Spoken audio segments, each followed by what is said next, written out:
Hello friends, কেমন আছেন সবাই? সারাদিন পরেই যে ছোট্ট একটা ভিডিও নিয়ে চলে আসছি। ভিডিওটা গতকাল রাত থেকে শুরু করেছি, মানে বৃহস্পতিবার রাত সন্ধ্যাবেলা হঠাৎ করে বাসুরের ছেলে ফোন করে বলল ওরা সবাই আমার বাসায় আজকে বেড়াতে আসবে। বড়মশাইকে বললাম বাজারের কথা, সে বলল তুমি একটু বাজার করে নিয়ে এসো। তা আমি বের হয়ে গেলাম বাজারের ব্যাগ হাতে, আর সাথে আরেকটা কাজ নিলাম, সেটা হচ্ছে লন্ডির কাপড় চোপড় যেগুলো আমার বড়মশাই করে, সেটা আমাকে করতে হলো।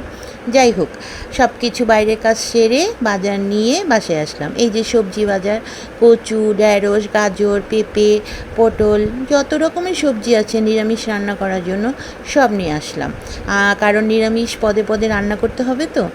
আর শুভ সকাল, আজকের সকাল মানে শুক্রবারের শুভেচ্ছা সবাইকে। শুক্রবারে সকালে ছুটি নেই, সকাল সকাল ঘুম থেকে উঠে পুজোটা সেরে নিলাম। পুজো সেরে এসে আমি টেবিল গুছালাম, কলা পাতার টেবিল ম্যাট। কেমন হয়েছে দেখতে জানাবে। আর টেবিলটায় ওদের সকলের জন্য নাস্তা খাবার আপ্যায়ন করার জন্য বেড়ে নিলাম, মিষ্টি ফলমূল যা ছিল সব কিছু। এই যে শুক্রবারে আমার মেয়ের ছুটি নেই, টিচারও চলে এসেছে, ওদিকে মেয়ে টিচারের কাছে পড়ছে। আমি রান্নাঘরে তাড়াতাড়ি এসে পাঁচ তরকারি বসিয়ে দিলাম। সোয়াবিনটা আগেই করে নিয়েছি, পনিরের তরকারি করে নিয়েছি, আর এখানে পাঁচ তরকারি আর বেগুন ভাজা, ঢ্যাঁড়স ভাজাটা বাকি। এই যে সবাই চলে এসেছে, কী যে ভালো লাগছে না অনেক দিন পর সবাইকে দেখে। এটা আমার ভাগ্নি, তো ভাগ্নির সাথে অনেক দিন পর পরিচয় দেখা। আর এসে আবার আমি রান্নাঘরে এসে ভুনা খিচুড়ি বসালাম, মানে আমি আজকে দৌড়ের উপরে ছিলাম, একবার ঘরে সবার সাথে কথা বলছি, একবার রান্নাঘরে এসে কাজ করছি। খুব ব্যস্ততমময় একটা দিন কাটলো, সবাই মিলে আড্ডা, গল্প, আনন্দ, কত পুরনো দিনের কথা।